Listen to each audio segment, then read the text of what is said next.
El pintor de la vida moderna, por Charles Baudelaire. Parte 6. Los anales de la guerra.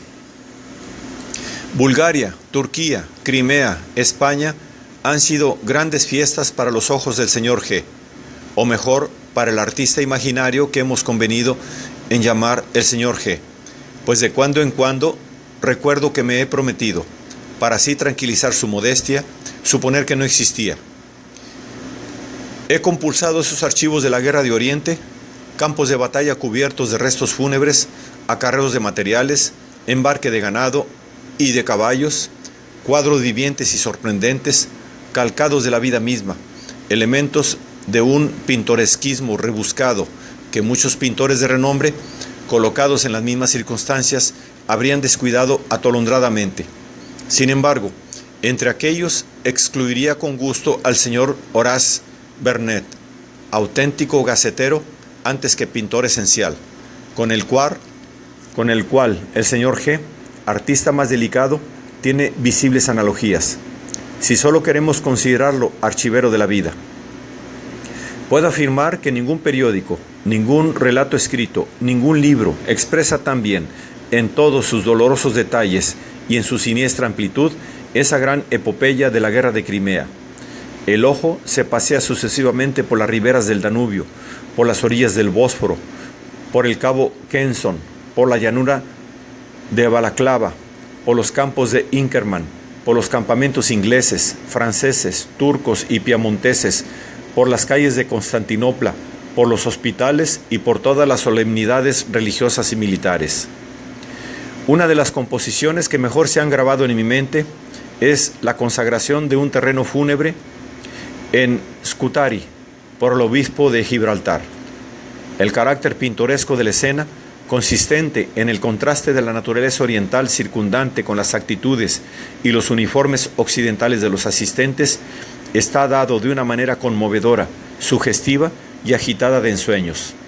Los soldados y los oficiales tienen esos imborrables aires de gentlemen, resueltos y discretos, que llevan al fin del mundo hasta las guarniciones de la colonia del Cabo y los establecimientos de la India.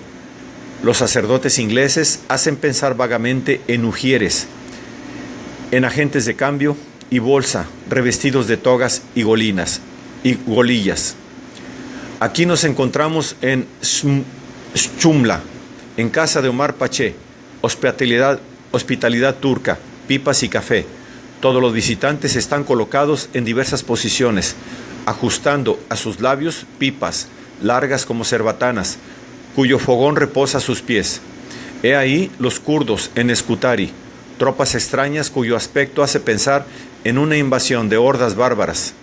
He ahí los Bachi Bouzouks, no menos singulares con sus oficiales europeos, húngaros o polacos, cuya fisonomía de dandis contrasta curiosamente con el carácter barrocamente oriental de sus soldados. Encuentro un dibujo magnífico en el que se yergue un solo personaje, grueso, robusto, de aire a la vez pensativo, despreocupado y audaz. Grandes botas le suben por encima de las rodillas. Su traje militar está oculto por un pesado y amplio paletó estrictamente abotonado. A través del humo de su cigarro contempla el horizonte siniestro y brumoso. Uno de los brazos, herido, se apoya en una corbata en forma de aspa. Debajo leo estas palabras garabateadas a lápiz. Can Robert on the battlefield of Inkerman, taken on the spot. ¿Quién es ese caballero, de bigotes blancos, con una fisonomía tan vivamente dibujada, que, la cabeza levantada, parece aspirar la terrible poesía de un campo de batalla, mientras su caballo, olfateando la tierra, busca su camino entre los cadáveres amontonados, pies al aire, caras crispadas en extrañas actitudes?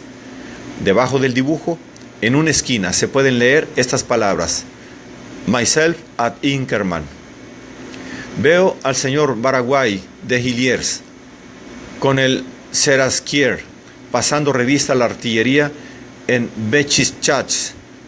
Rara vez he visto un retrato militar más parecido, burilado, con mano más intrépida y más espiritual. Un hombre siniestramente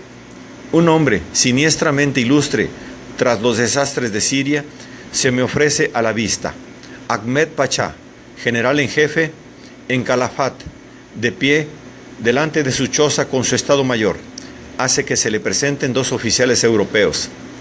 Pese a la amplitud de su barriga turca, Ahmed Pachá ostenta en la actitud y en la cara el aire aristocrático que generalmente pertenece a las razas dominadoras. La batalla de Balaclava aparece varias veces en esa curiosa colección y bajo diferentes aspectos, entre los que más llaman la atención la histórica carga de caballería cantada por la trompeta heroica de Alfred Tennyson, poeta de la reina. Una muchedumbre de caballeros avanzan a una velocidad prodigiosa hacia el horizonte, entre las pesadas nubes de la artillería. Al fondo, el paisaje aparece cortado por una línea de colinas verdeantes. De cuando en cuando, cuadros religiosos dan reposo al ojo entristecido por todos esos casos de pólvora y esas sangrientas turbulencias.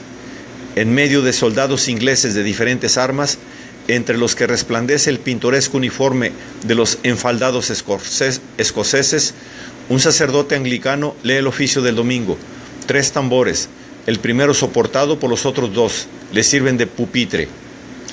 En verdad, es difícil traducir con la simple pluma ese poema compuesto de 1000 croquis, tan vasto y complicado, y expresar la embriaguez que se desprende de todo ese pintoresquismo, a menudo doloroso, aunque nunca lacrimoso, acumulado en unos centenares de páginas en las que las maculaturas y los desgarrones expresan, a su manera, la confusión y el tumulto entre los que el artista depositaba sus recuerdos de la jornada.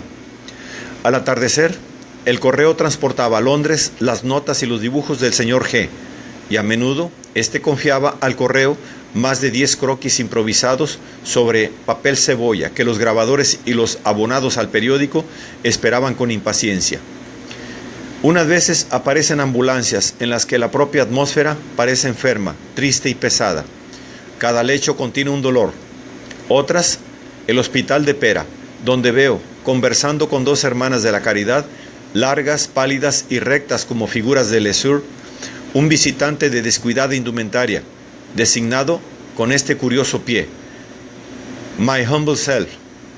Ahora, por senderos ásperos y sinuosos, cubiertos de restos de un combate ya antiguo, caminan lentamente animales, mulas, burros o caballos, que transportan sobre sus flancos, en 2 groseros sillones, heridos, lívidos e inertes.